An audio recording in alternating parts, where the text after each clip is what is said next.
I just really didn't want to do that. AI is just not the best yet. Those AIs aren't specifically trained. I'm not going to have to do anything to this. AI will be exactly what we're all wanting. Whenever you're generating with a prompt, the wording matters. Welcome to Stay Ready to 3D Print. I'm Lawrence, and if you're anything like me and you don't know how to 3D model, well, join the club. So in this video, I'm going to take you guys with me on my adventure with Tripo AI and all the ups and downs, and I'm also going to show you how horrible I am at Blender. But yeah, I'm going to show you the goods, the bads, and kind of how I use the software. Now, I've had some good results. Now, I've also had some bad results that were probably my fault, and some that were probably Tripo AI's fault. Because let's face it, when it comes to images and stuff, AI is just not the best yet. But some of the results that I got from Tripo AI were definitely surprising. So check it out. I've been 3D printing for a few years now, and I just never took the time to learn 3D modeling. So I've always had to pay a designer to help me with any 3D model that I had to do if it was anything of substance at all. The good news is AI is getting better and better. So here lately, I set out on an adventure to find a good AI that's not stuck behind a crazy paywall. I mean, I don't mind paying, but I don't want to pay crazy prices. So I looked at several AI softwares, and most of them were just one, unusable, or two, so far from what I wanted, it was basically useless. Now, one AI that I had always thought was pretty decent was MakerWorld. If you go in MakerWorld, most of you guys have been there. Their Lightbox software, their keychain maker, all of that stuff, it works pretty good. And I noticed one thing whenever I was on MakerWorld not too long ago. I noticed that it's powered by Tripo AI. And so I thought, okay, well, if Tripo AI is powering MakerWorld, then maybe they have a standalone software. And sure enough, they did. I went to Tripo AI on the web, and there it was. And the first thing that I really liked about it before I even used it was that it's a web-based software. So I don't have to download anything to my PC because I don't really like downloading stuff to my PC. I try to keep it as clean as possible. And if I don't have to download something, I really don't want to. I've already got over 10 plus slicers on my PC. So one more software on my PC, like an AI modeling software, I just really didn't want to do that. Okay, so once you upload a file into Tripo AI, you'll go down here, you'll have some options for you. Now here you'll have make image better, so you can upscale your image, and then below that you'll have mesh quality. You can either use ultra or standard, and it'll cost you a little extra credits to use ultra, but that's up to you. Then you'll have generate parts and privacy. Privacy allows you to basically upload private or where everyone can see it. Now generate parts, I'll show you how that looks here in just a little bit. That's pretty cool, and it allows you to basically create the model in parts, and that is very useful. I'll show you. You can adjust the texture and the topology settings, all of which affects the final look of the model, and then you'll just go down to generate model. Now you'll click on that, and it just depends on the model how long it's going to take. This model actually took 3, maybe 4 minutes, I believe, and I've had some models take up to 8 minutes, and then I've had some be done in like 1 or 2 minutes. And it also depends highly on your internet connection. I'm on AT&T fiber connection, and I could have connected Ethernet and made it just that much faster, so that's always an option. Now let's talk about options. So you don't just have to upload an image, you can actually upload a 3D model, or you can even type and just tell it what you want it to create. And I would suggest going to another AI to have it generate the prompt for you, just so it's as detailed as possible. But the feature that I really liked the most was being able to grab a photo and then drop it in here and get an STL file back.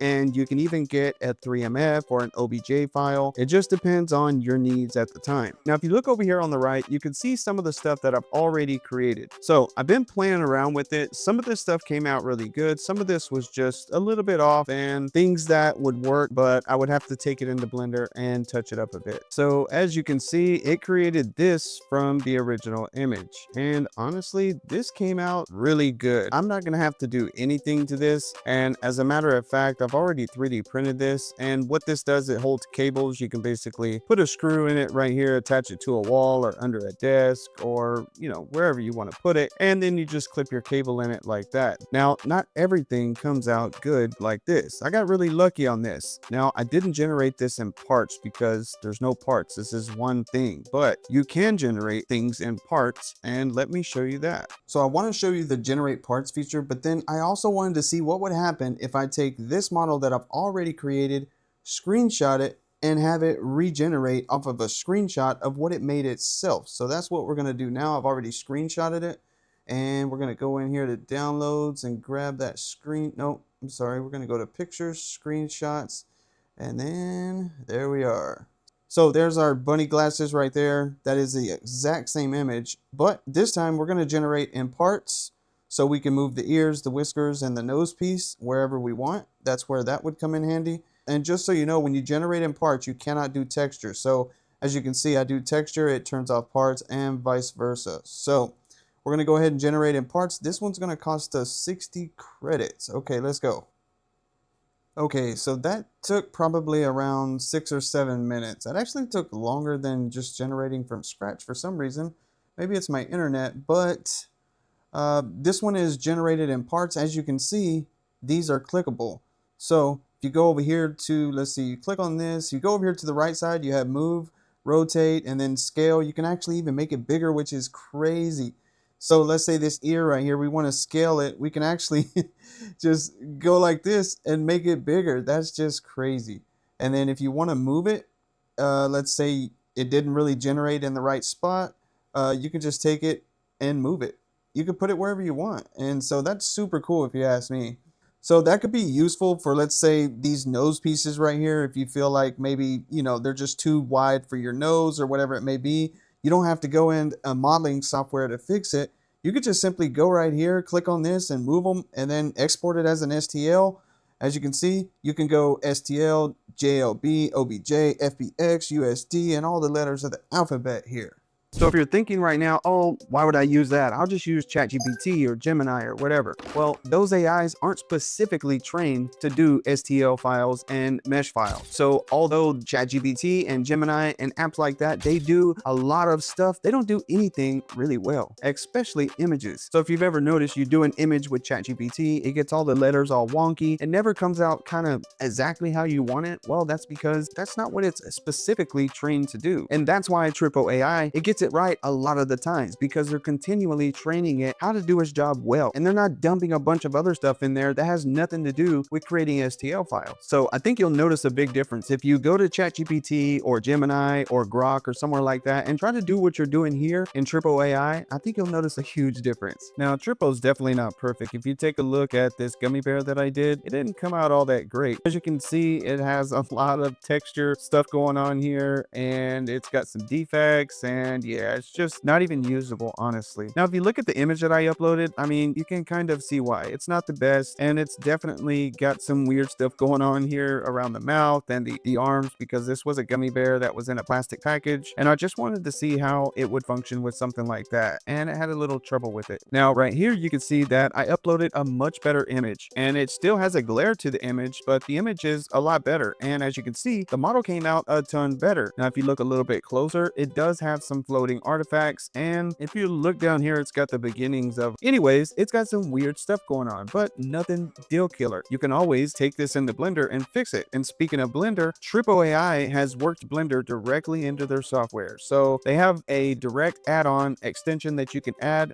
and you can basically work from Blender directly from Tripo AI. If you click right here, it'll take you directly into Blender. And you also have other options such as 3D Max, Maya, Unity, Unreal Engine, Cocos, and Godot. Those are all viable options as well, just depending on your workflow. But you can always just export the file as either an STL, a 3MF, or even an OBJ file. And to set up the extension add-on for the Blender or any of those third-party softwares, it's pretty simple. They give you step-by-step instructions. I did it on mine, and I'll kind of show you how it looks right now. And I'm going to use that extension to get into Blender directly from Tripo AI. So now that I have the extension installed, I get this little drop down here that gives me a ton more options when it comes to Blender. I'm not going to make you sit through my horrible Blender skills, but eventually, after a lot of trial and error and some YouTube college, I was able to get rid of the artifacts. I got rid of the one that was floating up by his face pretty easily, but it was the one right here that was a lot harder to get rid of because it was actually attached. People think that AI, you can just throw it in there and you're good to go. Well, AI is meant to be a helper tool, not a one-stop shop and you're done, at least not yet. I'm hoping here in the future that AI will be exactly what we're all wanting. Throw it in there, you do it. I don't want to worry about it. Give it it back to me perfect. And I'm sure at some point we'll get to that, but that's not where we're at right now. So just keep in mind, if you're using AI, it's a help tool, not a do it for you 100% tool. Just like the gummy bear, it gave me a 95% ready to go gummy bear that I could put on my printer and print out. It had a couple of artifacts and I need to get it into Blender and get rid of those artifacts, and then you're good to go. So I thought it'd be really cool to take the Slicer Ninja mascot and upload it into Tripo AI and see what we get. And for those of you who don't know, Slicer Ninja is an AI software that I created that allows anyone to 3D print.